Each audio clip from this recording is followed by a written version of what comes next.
What you are looking at is an ancient statue carving that was discovered in an Iran museum of Inanna slash Ishtar. This specific artifact is thousands of years old. It could literally be 10,000 years old. Now, what do you see in this image that stands out as an anomaly? First of all, the goggles that I'm looking at remind me of the drawing of the art H.R. Giger did called The Birth Machine. And, you know, it literally looks like some type of... Here, look at this. Look at these goggles from H.R. Giger. This is one of his most famous works. H.R. Giger is, in my opinion, the best surrealist artist of all time. I mean, this guy was way above and beyond just about anybody in the work that he did. He was certainly in the apex. Now, that's my opinion. When you really look at this image, and then you go back to this one, look at the comparison there. Now, one thing interesting about Giger is he is the creative force behind Alien, you know, Prometheus, Aliens, various films in Hollywood, and musicians gave a lot of accolades to Giger just because he was so far ahead of his time with the work that he did. He would combine sacred geometry with surrealism slash transhumanism slash aliens, and he'd get in. He was definitely a erotic type artist in a very strange sense, and I always felt that Giger was literally tapping into another side, into a different dimension, and a lot of connections to the Anunnaki, the engineers, the demigods, the ancient astronauts that are talked about in scriptures but have been changed to be called fallen angels instead. And, I mean, just read Mario Bellino's work. This guy was a translator for the Vatican for years, and he took Hebrew scribes and translated them to very similar stories that you read from Zecharia Sitchen. And if you want to add some more scholars to this, read the translations of the Sumerian scribes on the Oxford University website. I'll leave a link as well. People that probably never even met Zecharia Sitchen that have a very solid education in Sumerian texts and translations, and not just one person. We're talking over 10 people involved in this project. I've read through many of these Sumerian scriptures that are running neck and neck with what Zecharia Sitchen and others have said. And I've also talked to Jordan Maxwell, which funded Zecharia Sitchen and many of his endeavors. And I talked to Jordan off the air about certain things that also connect dots for me on the journey that I've been on here with these engineers of our current status and physical form. Not the creators of life, but the engineers of our current status here. Enki, Enlil, Ishtar, Gilgamesh, Anu, the Anunnaki are real. Now, what are they? Are they just a tribe from good old planet Earth that were advanced and stronger and bigger than other tribes, and they manipulated people into thinking they were gods or angels or aliens?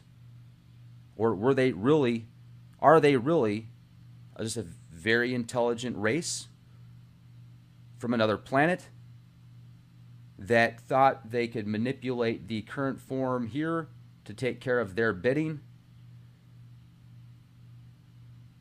I've read so many texts that parallel the texts in the Bible with just different meanings and different names and different titles and labels, which have the same underlying theme but have a completely different overall essence of what the story is telling you. Now, this image right here is very powerful in my opinion, because this doesn't look like anything close to a terrestrial organic form that you would see back then. But heck, let's look at all the stuff that we saw with animal/human entities with wings and lion heads, and who knows how much genetic manipulation was going on before this flood that are talked about in Sumerian texts that predate the Holy Bible Genesis, which is most likely where the Holy Bible Genesis came from. And then I want to talk about Giger again here for a second, because if you guys probably didn't see that video that I did where I was just goofing around and doing a spoof with my Ozzy Stern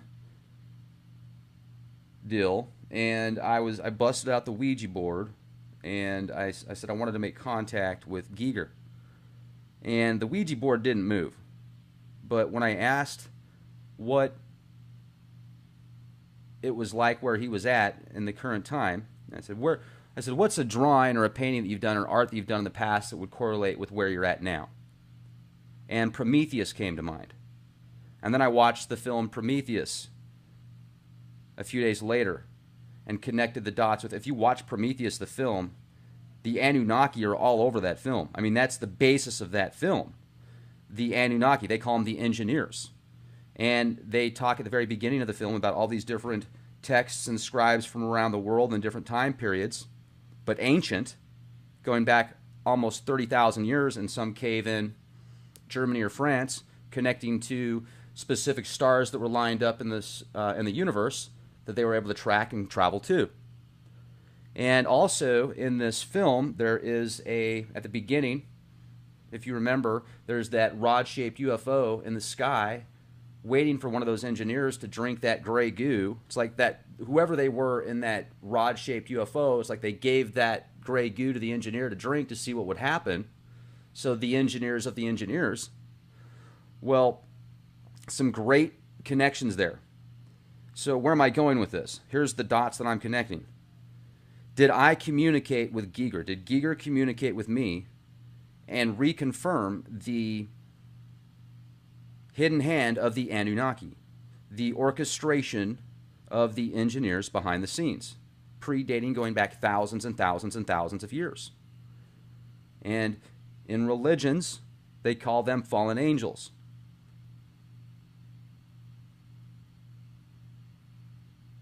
Now let's also look at this image right here. This is an image of an ancient statue of Inanna/Ishtar.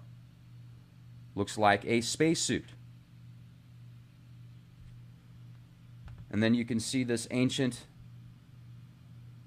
Sumerian image carving of what looks like a Stargate.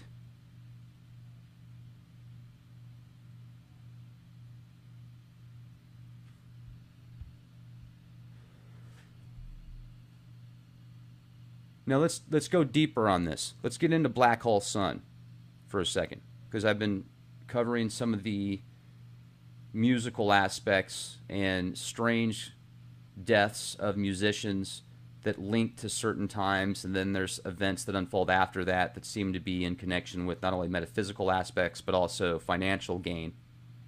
Black Hole Sun. So what a black hole sun is talking about the brown dwarf star that many people feel exists in our solar system.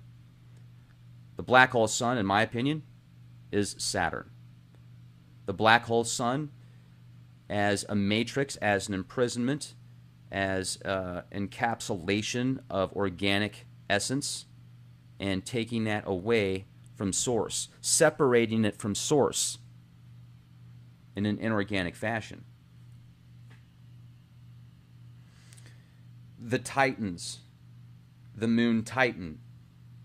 The Titans are, in many mythos, the fathers of the Anunnaki, the creators of the Anunnaki, not the creators of all.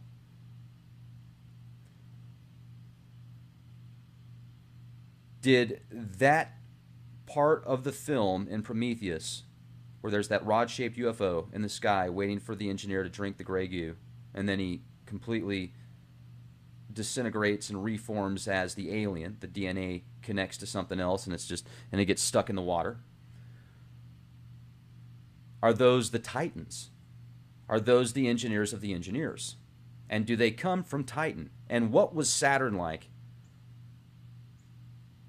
100,000 years ago, 1,000,000 years ago, 1,000,000,000 years ago? What about the engineers of the rings of Saturn, the ring makers of Saturn? The images, even from Hubble telescope infrared, that show these enormous UFOs, humongous, that look as if they're manipulating the rings of Saturn. And then NASA confirms with satellites that in between the rings of Saturn, there's nothing there. And then you've heard the sounds from the rings of Saturn. If you've listened to my podcast or other podcasts out there that will give you the sounds of the rings of Saturn, what they emit, and the possible control matrix via frequency. Are there embodiments? Are there certain, is that like a soul matrix? Is that the actual soul cube? And maybe the moon is an outpost, kind of like the Cylons Battlestar Galactica. I mean, these are questions you can ask or not ask. I mean, this is all fringe. This is definitely far out there. This is also connecting dots of science and data points and ancient relics and artifacts and scriptures, connecting all of that and then coming to a conclusion that you might call fringe. But really, if you read scriptures, even in the Holy Bible, and these people that live 800-900 years and circumstances that unfold, this isn't any more far out than that. If anything, it's just connecting more dots and then coming up with a certain conclusion. There's too much evidence, and carvings and petroglyphs and scriptures and ancient writings and stories and drawings and cave paintings and scribes and relics that unfold and that are already available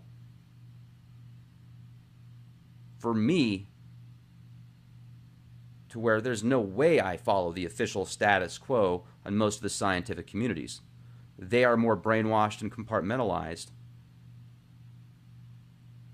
than somebody that isn't stuck to one set of parameters or ideals.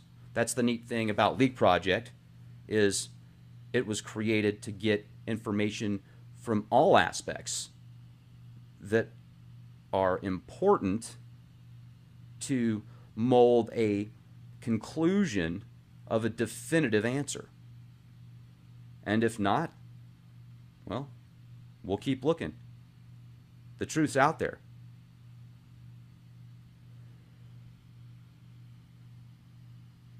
Now, with this said, I've seen the rod-shaped UFOs twice, and I've told you the times that I've seen them.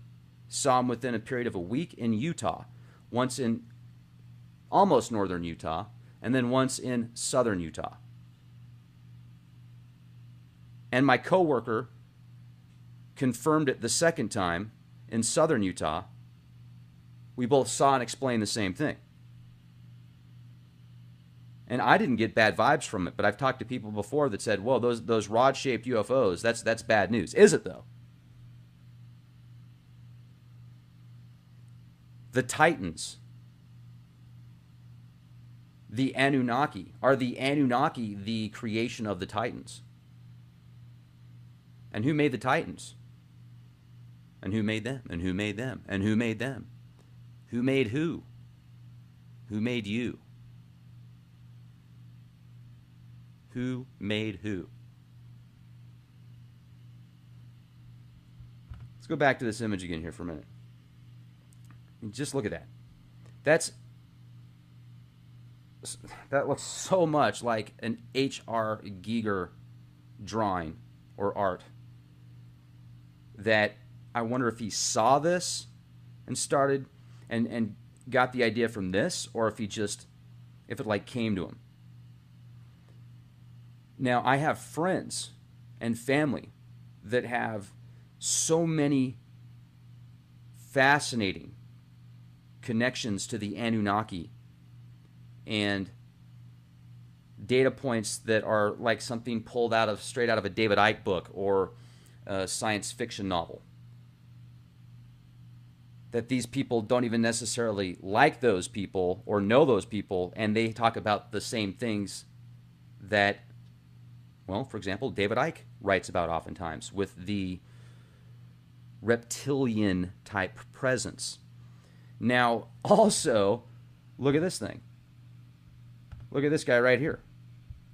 Okay, this is a reptile, a reptilian dragon flying some type of ship found in Mexico. There's been thousands of these types of discoveries. I mean, what is this about? Is this all just symbolic? And if so, symbolic for what? And then think about the blood rituals that took place in Mayan culture, Aztec culture, and still takes place today in more of an industrial 21st century aspect. And then you go back to the emerald tablets of Thoth, the serpent archons that come out in blood, when blood is drawn, when blood is shed, out from the darkness, in the angles, in the finite lines, within the parameters of the Borg cube, the cult of Saturn, the soul harvester, Kronos, depicted as eating his own child for regeneration, Saturn, Satan,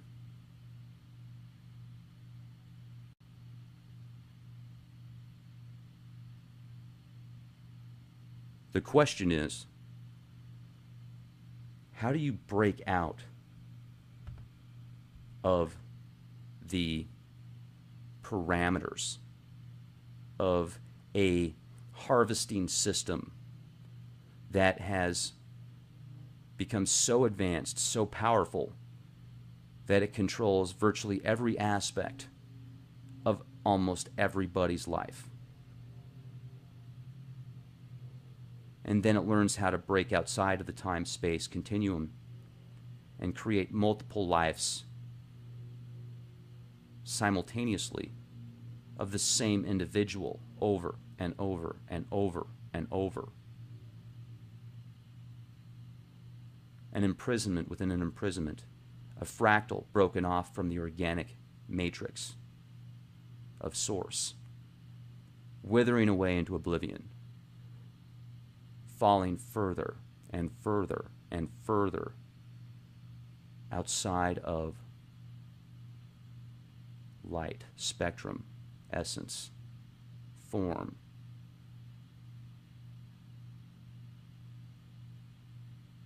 Never-ending fractals within fractals.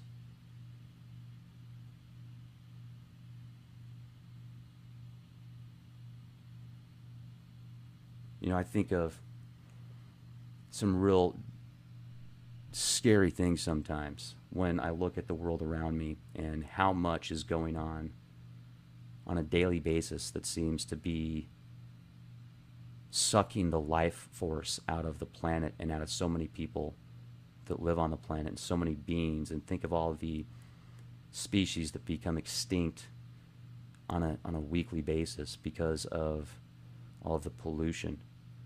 And you can call it a boot camp, and it is a boot camp, but how long until there's nothing left? And then whatever it is that seems to be orchestrating the strings at the top levels, because it isn't compartmentalized like virtually everything else is here. Even people that have extremely prestigious positions of information access, you know, clandestine handlers, alphabet agencies, even the people at the top levels are still compartmentalized. The industries with high-end technologies compartmentalized. Whether it's medical, whether it's nanotech, whether it's weaponized, whether it's inventions for good, everything is compartmentalized. Even factions that are supposed to help the people are compartmentalized to the point to where they compete amongst other factions that are supposed to help people to the point of diminishing returns oftentimes. Labels. words, ignorance can all be contributing factors to the degradation, the downfall of essence, of life. Think about that. Choose your words wisely. Express your words wisely. What is it? 60% body language, 32% tonality, and 8% what you actually say. It's like going to somebody and saying, I like you. I think you're great. To me, I'm thinking, really? Sounds to me like you want to punch me in the face. What about somebody that goes, man, I hate you. I hate you so much. Come here and give me a big hug. And you're smiling at him. Well, think about that for a minute. I mean, obviously, some people are better at picking up body language than others. And if it's just text, then you're not going to get the different emotions. No wonder people fight so much, especially on the internet. Think about that for a minute. If 60% of somebody's reaction to you is based on your body language, and only 8% of the words coming out of your mouth are based on, are they going to perceive as the overall outcome of what they decide to do, essentially? Think about that. So it's how you say it. It's what you're doing as you're saying it.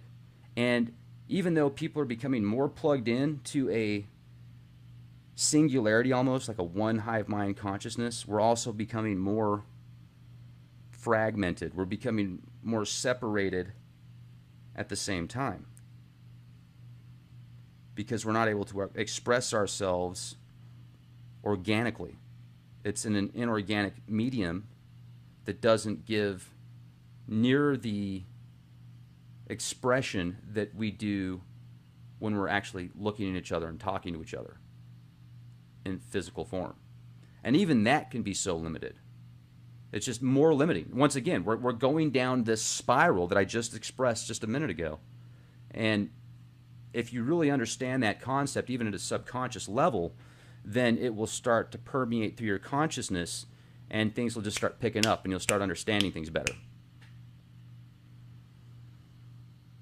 I wonder how much control they still have. And I look at these grays and these different ETs that are talked about, the reptilians, the Greys, the Pleiadians.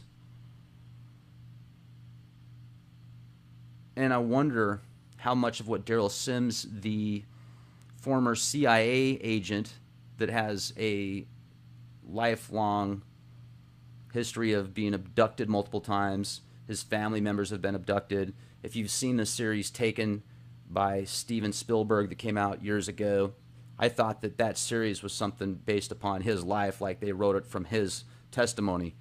And he talks about all the aliens that he's seen, he feels are clones, because he says they don't have belly buttons. And he calls them different models. Like, okay, the Nordics, those are the Corvettes. You've got the reptilians, you've got different levels of Greys that have different intelligence levels. And much of what he says, I've been able to confirm with certain people. Not everything. I don't think all aliens are clones. But then he would talk about the handler behind the reptilians and the Greys, but he wouldn't say who they were or what they were. And he did say, though, that they were, he thought that they were fallen angels. So the more research I've done and put together, the Anunnaki are most likely the ones creating these certain Greys, not all of them, certain ones. Many of these abduction experiences, encounters, could be because of these Anunnaki. I mean, think about it, genetic manipulation. Think about all the genetic manipulation that took place pre-flood that's talked about in the scriptures. If you're religious, or if you're not religious, all the stuff that's talked about in Sumerian and Egyptian and petroglyphs that you see of all these different creatures with animal-human parts and stuff, different animals. You've even got 40,000-year-old figurines of lion people. Maybe there were originally once lion people, and then maybe the Anunnaki messed them up. I don't know. We find, it seems like the Smithsonian points to the fact that there's 12 different humanoid ape-looking people, but they just look like apes. They don't look like humans. They don't have the elongated skulls, humanoids that are, all over the place now being found on that website where it shows all the other ape-looking humanoids. The hobbits aren't there. There seems to be a very limited spectrum of what the powers that be want us to believe. I don't think the Anunnaki made us better. I think that they really screwed up our organic evolution. And hopefully they're trying to help get it back. And hopefully there's factions out there that are doing their best to help us get to where we need to be. Yet you look at the world around you and it seems like whatever's controlling things are planet killers. They're slowly sucking the life source out of this planet. What do we do about it? How long do we let this happen? Or do we just say, okay, we give up? Do you have family? Do you have kids? Are you married? Do you have people you care about? Do you care about yourself? Do you want your kids to be able to have kids and live in a healthy environment? Or do you just not care, or do you just give up? And then the question is, well, no, Rex, I don't give up, but what do we do? Well, that's the million-dollar question. What do you do? Well, I'll tell you this much. Looks like things are already being done. I mean, for example, I talked about the Geoengineering Act of 2017 that one of the lawmakers in Rhode Island is pushing a bill to where if there's any geoengineering going on, they need to get a license for it.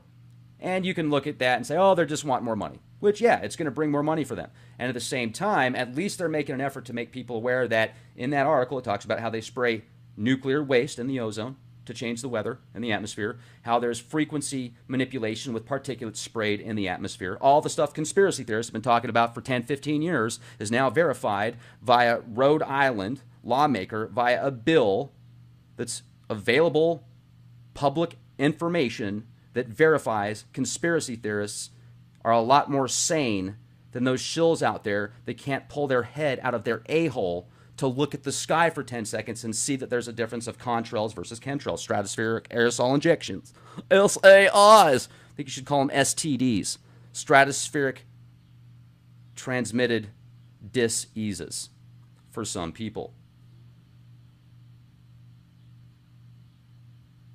We live in amazing times. We have incredible opportunities. We have an opportunity right now to make a difference, and we are making a difference. We have to keep doing it. Otherwise, too many people give up. I mean, it's going to be tough enough if we're all working together, let alone if it's just a very small percentage. We're in dire straits right now, ladies and gentlemen. Our planet is in dire straits. Will we even have a chance to talk about this 10 years from now, 20 years from now? Or will the world be so messed up that whatever life is left on the planet has to be plugged into some cybernetics, cryogenics / transhuman machine to where it just feeds that person barely enough essentials to survive long enough, and then there's some type of machine that extracts that person's amino acids and energy source and nutrients to power a machine, and then in return it gives it back a little bit, similar to the Matrix but in a more realistic aspect. I mean, look at the freaking vertical chicken farms that Wired magazine was showing off a few years ago. These chickens that were genetically modified to where they supposedly didn't have feelings and couldn't see and couldn't hear, but they were still alive and plugged into these vertical machines that look like something out of the Matrix. I mean, it's just disgusting. At least in the film The Matrix, the people that are in this system of encapsulament to where they're food for the machine, at least they think they're in a regular life. At least they're not living in pain and suffering as much as these animals are on a daily basis in these chicken coops that they can't even see daylight, and they collapse within a foot or two of walking because they're so fat that their bones don't handle it because they're not designed to be that fat, because of all the steroids and growth hormones in the feed. Or how would you like to be one of those cows that's like in line waiting to be slaughtered, and it can hear all the cows in front of it getting slaughtered going, "Aah!" How'd you like that? Or, I mean, geez, it seems to happen in human form too oftentimes, you hear about. At least the machines were humane enough to let people think they were in a regular reality. As messed up as that regular reality was, it wasn't as bad as what I just described. Talk about hell on earth.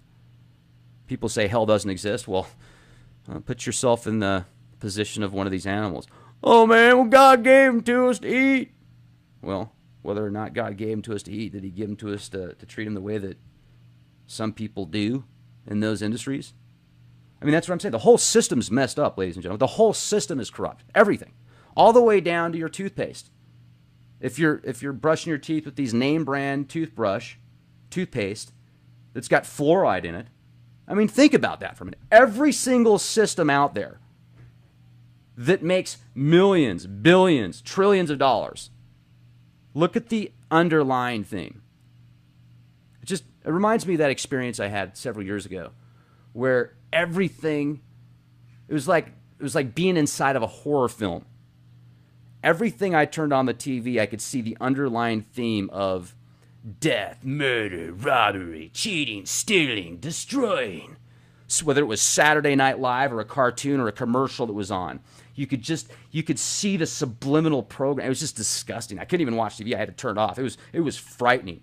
And the house that I lived in at the time, pretty sure this house has some pretty dark mojo there. Very, very dark. I found out from the neighbors previously, several people that lived there before me,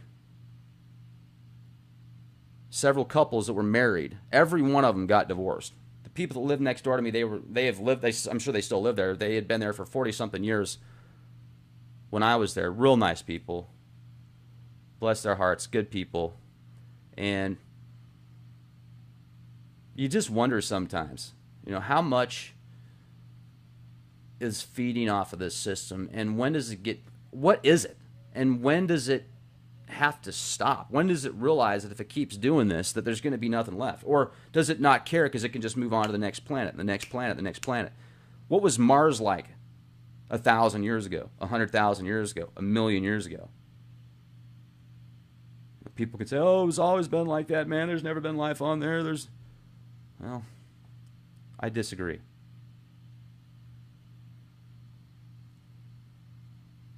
We live in amazing times, folks. Let's make the most of every day. Unplug people one day at a time, one mind at a time. If you can do it 10 minds at a time, great. If you can do it 1,000,000 minds at a time, even better.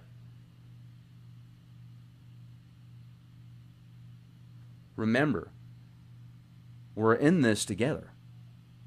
Even when you see somebody that you don't like and you can't stand and you despise, and I have to remind myself of this, that is a fragment of consciousness.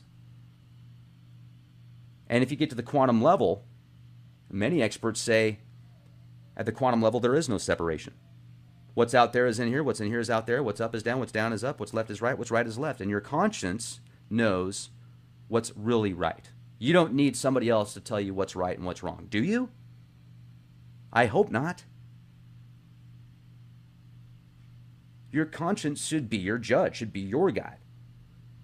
What gives you the right to judge somebody else? What if their conscience is different? Now, then that gets to the very edgy question, what about a sociopath that has no conscience? Well, what about a sociopath? I can't judge that sociopath. I can defend myself.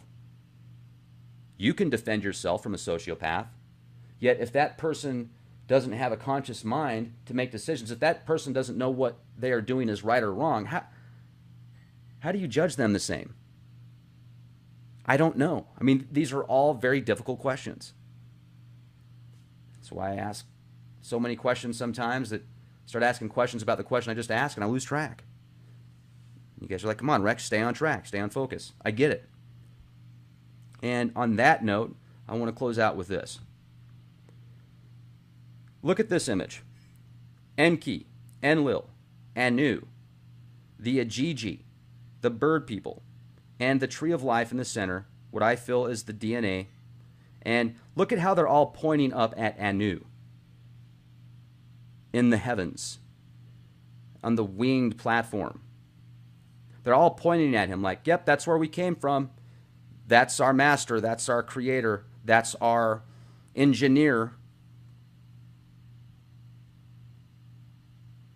My favorite movie growing up as a kid, probably watched it, I watched it hundreds of times, hundreds and hundreds of times. It's funny because nowadays I have a tough time watching a movie more than once, but growing up as a kid, I watched movies a lot. And one of my very favorite movie growing up as a kid, Flash Gordon. Flash Gordon is amazing. Well, Flash Gordon saves the universe. How can you not love that guy? I mean, he saves the universe. He destroys the evil Ming. If you look at Ming, by the way, look at Ming from Flash Gordon from the 80s film, and then look at the founder of Satan. Look at the founder of Satan, Anton LaVey. They look almost exactly the same. They could be clone copies, literally. And you've also got the bird people in Flash Gordon, the Ajiji, and the evil emperor Ming, aka Anton LaVey. Even when he gets killed at the end, when Flash Gordon, he's willing to die to save the universe. The mad scientist goes, Flash, come on, man, get off, get out of here. We got to go. You're going to die. You're not going to make it. And Flash Gordon goes, man, one person to save the world. He's like, that's awesome, man. I'm going to do it. And he's like, okay, I couldn't change your mind otherwise. So the engineer jumps ship. He ain't sticking around. He's out of there. He doesn't care. He wants out. He's worrying about himself. Well, Flash Gordon stays on the ship. And guess what? Right as Ming is about to marry the girl that loves Flash, and Flash loves the girl, right as the evil Emperor Ming's about to marry her, and she's like, no, you can't do it. Well, Flash Gordon breaks in, and the ship that he's flying, it's got this like gigantic rod on the front of it, and it just goes right through Ming. And you can see Ming come out, and he's got the ring, and he's like, oh, and then he disappears, and the ring falls, and everybody's like, yeah, Flash won, save the world, save the universe, and everybody's all happy and excited, and at the end of the movie, though, something happens with the ring, and you can hear Ming, and you can hear his laugh echoing. You don't see him, but this wind starts whirling up, and even after Ming is taken out, he comes back, is my point. It's the epic battle of good and evil. It's the perpetual war of light versus dark, the yin, the yang. As above, so below, everything connected at the primordial source. Make sure to connect to our website, leakproject.com. We have exclusive content on leakproject.com, only available for premium members. $10 a month or $50 a year. Your contributions greatly help Leak Project grow. And also our podcasts, most of them, we've got 800 or so podcasts on youtube.com/clandestine Time Lord. Make sure to support our sponsors, getthetea.com. I've been taking this stuff called colostrum. I love this stuff. My energy levels have been through the roof. My food is digesting better. I think this stuff is great. Also, check out the Quick Bivy. I'm going to leave a link in the video description box. These things are tiny. They're a few ounces. They fit in the palm of your hand. Put it in your car, in your glove box, in your bug-out bag. One of these Quick Bivvies could literally help save your life if you ever get in a situation where you're going to be cold for a long period of time, or for a day or 2 days. One of these Quick Bivvies could definitely help you out. And check out X Point. If you're interested in getting into a survival type insurance bunker, these things are about 2,000 square feet. They're concrete, still enforced, military grade, dome shape bunkers that were built by the military in the 40s. And now there's a section in southwest South Dakota where you could get into one of these bunkers. So I'm looking at mine as a vacation studio for the summertime. And plus, I love getting out of the big city sometimes. I certainly don't want to be out there in the winter. However, I will tell you this. If it gets to the point to where things get really bad, and I see a lot of signs on the horizon of possible situations that I don't want to be in a big city if that gets to be that way. So with that said, I do have an opportunity to get out there now if things get really bad, and so do you. So check it out, terravivos.com. Use the code LEAKPROJECT, and you will get extra goodies with your purchase. So that is my shameless plug. Thank you for being here. Question everything. I can't wait to hear what you guys think about the dots that I connected here in this podcast in the comment section. Be the change you want to see. Maxwell, which funded Zecharia Sitchen and many of his endeavors. And I talked to Jordan off the air about certain things that also connect dots for me on the journey that I've been on here with these engineers of our current status and physical form. Not the creators of life, but the engineers of our current status here. Enki, Enlil, Ishtar, Gilgamesh, Anu, the Anunnaki are real. Now, what are they? Are they just a tribe from good old planet Earth that were advanced and stronger and bigger than other tribes, and they manipulated people into thinking they were gods or angels or aliens? Or are they really just a very intelligent race from another planet that thought they could manipulate the current form here to take care of their bidding? The demigods, the ancient astronauts that are talked about in scriptures but have been changed to be called fallen angels instead. And I mean, just read Mario Bellino's work. This guy was a translator for the Vatican for years, and he took Hebrew scribes and translated them to very similar stories that you read from Zecharia Sitchen. And if you want to add some more scholars to this, read the translations of the Sumerian scribes on the Oxford University website. I'll leave a link as well. People that probably never even met Zecharia Sitchen that have a very solid education in Sumerian texts and translations, and not just one person. We're talking over 10 people involved in this project. I've read through many of these Sumerian scriptures that are running neck and neck with what Zecharia Sitchen and others have said.